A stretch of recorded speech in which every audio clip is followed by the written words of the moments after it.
Padi Jabalpur Jan Shatabdi Express will depart at its scheduled time 5 hours 40 minutes, indicating from platform number 5. अरे कैसे हो भाई लोग? कैसा है भाई? बढ़िया बढ़िया। अरे बस एकदम। कैसे हो? और क्या हाल चाल बताओ। फिर फाइनली भाई ट्रिप पे जा रहे हैं आफ्टर लॉन्ग टाइम। भाई सही बोल रहा है। और मैं तो रात भर सो ही नहीं पाया, इतना एक्साइटेड था। क्या बोल रहा है? तो बस अब चल ही रहे हैं। वैसे अपनी ट्रेन कितने बजे अभी? बस आने ही वाली है, मैंने अभी चेक किया था।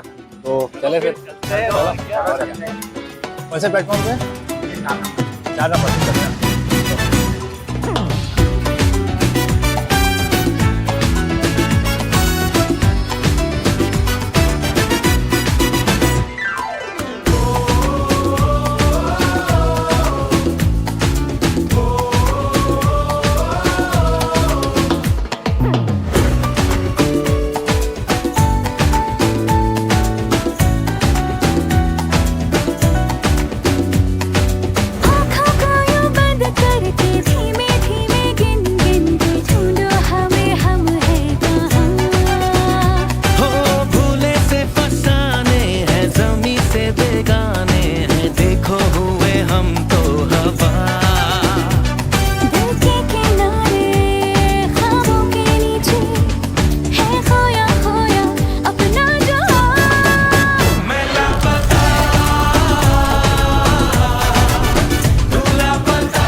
चाय बढ़िया, चाय चाय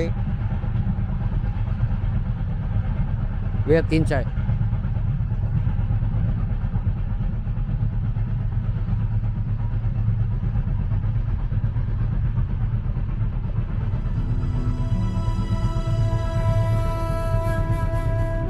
भाई ट्रेन की चाय की बात ही अलग होती है। क्यों? बिल्कुल सही कहा। सोच भाई समिट में होंगे तो कितना मजा आएगा। हाँ भाई, सबमिट से कितना सब कुछ छोटा दिखेगा। अबे इस मोमेंट के लिए तो निकले हैं।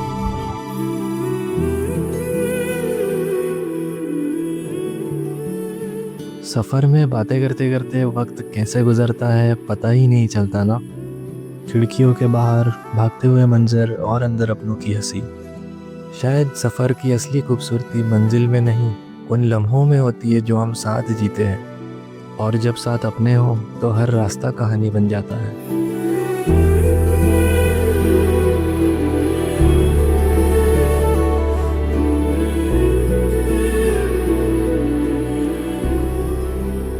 और यूं ही बातें करते करते रात कब हो जाती है पता ही नहीं चलता, और हम अपने पहले मंजिल के और करीब पहुंच जाते हैं।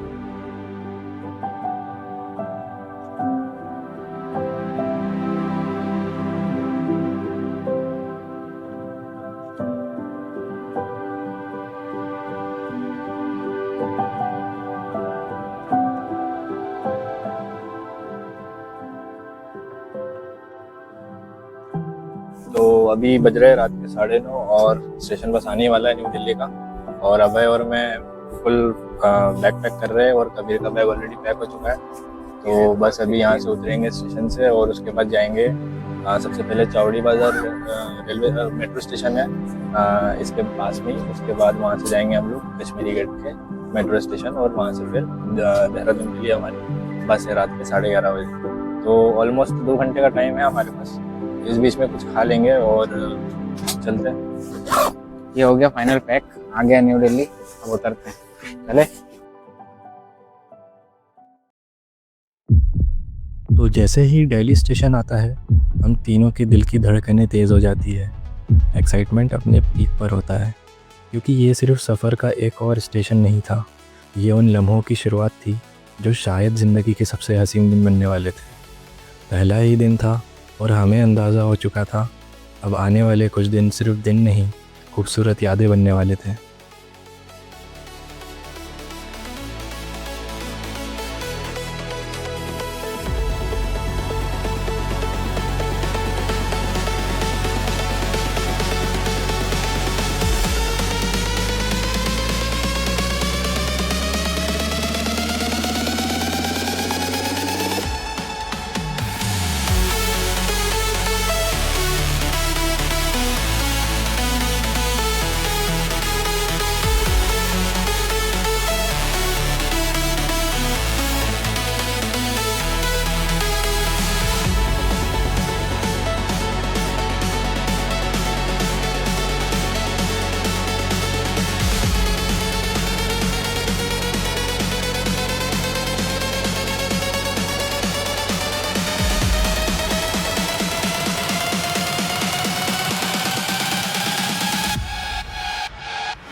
पता है सफ़र की एक सबसे अच्छी बात क्या होती है? रास्ते में आप उन लोगों से मिलते हो जिनको आप जानते तक नहीं, पर कुछ ही पलों में लगने लगता है जैसे सालों पुरानी पहचान हो। और ऐसे ही हमें भी बस में एक रैंडम लोगों का ग्रुप मिलता है बिहार से, लेकिन रैंडम सिर्फ कहने के लिए था, क्योंकि उनकी एनर्जी, उनकी हंसी, उनका वाइब पूरे सफ़र को एक नई कहानी बना रहा था। कब स्ट्रेंजर्स सफ़र का हिस्सा बन गए पता ही नहीं चला।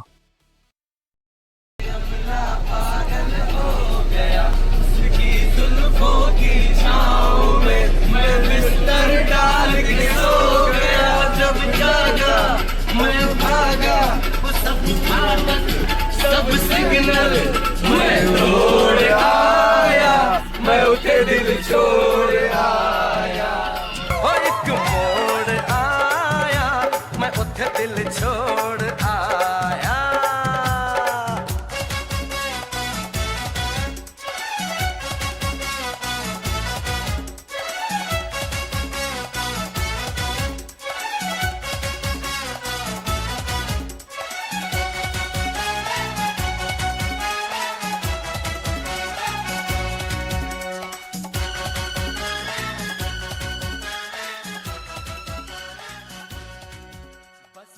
और फिर हंसी मजाक, गाने और बातों के बीच पता ही नहीं चला कब रात से सुबह हो गई। ना ही किसी को नींद आई और ना ही किसी ने सोने की कोशिश की। और फिर सुबह के ठीक 6 बजे हम पहुंच गए देहरादून, वो शहर जहां से पहाड़ों की असली कहानी शुरू होती है।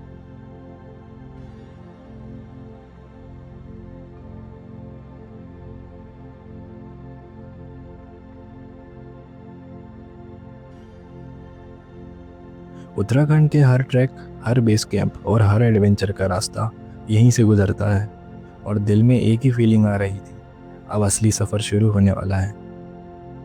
अब यहाँ से हम जाने वाले हैं कोटगांव, जो कि 210 किलोमीटर से, जो कि लगेगा कम से कम 7 से 8 घंटा, क्योंकि पूरा हिली एरिया है, रोड्स वगैरह पूरे बहुत टर्निंग है रोड्स में, तो इसलिए टाइम भी ज़्यादा लगेगा।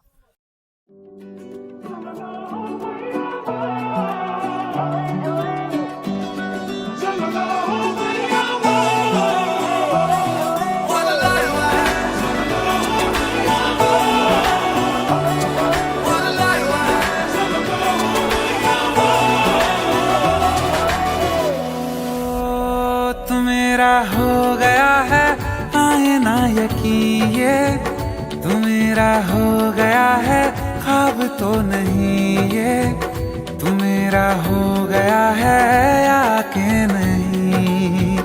तू मेरा हो गया तो जन्नत ज़मीन पे, तू मेरा हो गया है ख्वाब तो नहीं, ये तू मेरा हो गया है या के नहीं।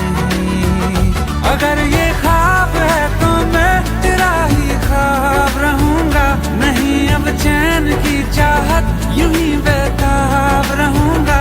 अगर ये ख्वाब है तो मैं तेरा ही ख्वाब रहूंगा, नहीं अब चैन की चाहत यूं ही बेताब रहूंगा। तू मेरा हो गया है बात है हंसी, ये तू मेरा हो गया है आए ना यकीन, ये तू मेरा हो गया है या के नहीं। तो इस ट्रैक की शुरुआत होने वाली थी कोटगांव से, जिसका एल्टीट्यूड था 6400 फीट। तो एक ही दिन में ट्रैवल करके हम काफ़ी हाइट गेन कर चुके थे, और लगभग 10 से 12 घंटे ट्रैवल करने के बाद हम फाइनली पहुंचते हैं कोटगांव बेस कैंप। और वहाँ इंतज़ार कर रहे होते हैं हमारे ट्रैक के इंचार्ज प्रदीप भैया, और लेते हैं हम लोगों का ब्रीफ सेशन। और कल यहाँ से जाएंगे आप हरगांव के लिए, कोटगांव टू हरगांव। इसकी डिस्टेंस है 3.4 किलोमीटर। 3.4 किलोमीटर, ठीक है। फिर हरगांव में आप पहुँचेंगे हट लंच के लिए, आपका हट लंच होगा, उसके बाद टी स्नैक्स होगा, उसके बाद देन डिनर होगा, फिर आप सोएंगे। सुबह जो है वही 7:30 बजे ब्लैक टी, 8:30 बजे ब्रेकफास्ट, फिर उसके बाद मूविंग टाइम। और फिर उसके बाद जो है आते आपके उस पे गियर आपके पास प्रॉपर होना चाहिए, क्योंकि बर्फ बहुत ठंडा है, ऊपर बहुत ठंडा है। जैसे आपने बफ ला रखा है ना, केयर बहुत अच्छा ला रखा है, ये होना बहुत जरूरी है। आपने ला रखा है, आपके पास भी, सबके पास बढ़िया है। शूज ये हाई एंकल वाला होना चाहिए। हाँ, ये हम रेंट करने वाले हैं। हाई एंकल वाला होना चाहिए। इसमें क्या होता है, एंकल ट्विस्ट होने से जो है आपको बसता है। हाँ, और चलने में भी इसमें बहुत सेफ्टी होती है, बहुत मोटा होता है नीचे से, ग्रिप भी होता है इसमें, ठीक है। और वाटर रेजिडेंस भी होता है, वाटर प्रूफ नहीं होता लेकिन वाटर रेजिडेंस होती है, ठीक है ये वाले। और उसके बाद जो आपके ट्रैक पैंट होनी चाहिए, ठीक है, आपके पास प्रॉपर ट्रैक पैंट होनी चाहिए और डाउन जैकेट होना चाहिए। और ये बफ वूफ तो आपके पास सही है, प्रॉपर हेडलैम्प होनी चाहिए। हाँ। क्योंकि ऊपर लाइट लूट कुछ नहीं होगी, वहाँ तो कुछ भी दिखेगा नहीं, स्टिक होगी पोल, ठीक है। हाँ। तो हमारी पहाड़ी भाषा में बोलते हैं उसको थर्ड लेग टांग है वो। हाँ, थर्ड लेग, तीसरी टांग है वो चलने के लिए। बहुत सपोर्ट करती है, नहीं सही है। और ये आ गया आपका गियर, ठीक है। बाकी आप अपने आधार कार्ड देना फॉरेस्ट परमिशन के लिए, ठीक है। और ये आपके डिस्क नंबर ये बदलो, बाकी आपका जो है डिनर होगा, ठीक है। बाकी कुछ पूछना होगा आपको तो पूछ सकते हैं, ठीक है। तो इतने लंबे सफ़र के थकान होने के बाद अब फाइनली हम अच्छे से सोने वाले थे, क्योंकि कल से चीज़ें बदलने वाली थी। घर से लगभग 1400 किलोमीटर दूर, और अब अगले 3-4 दिन ना कोई सिग्नल होगा, ना इंटरनेट, और ना ही बाहर की दुनिया से कोई रिश्ता। अब बस एक ही जिम्मेदारी थी, खुद का ख्याल रखना और एक दूसरे का साथ निभाना, क्योंकि असली सफ़र अब शुरू होने वाला था।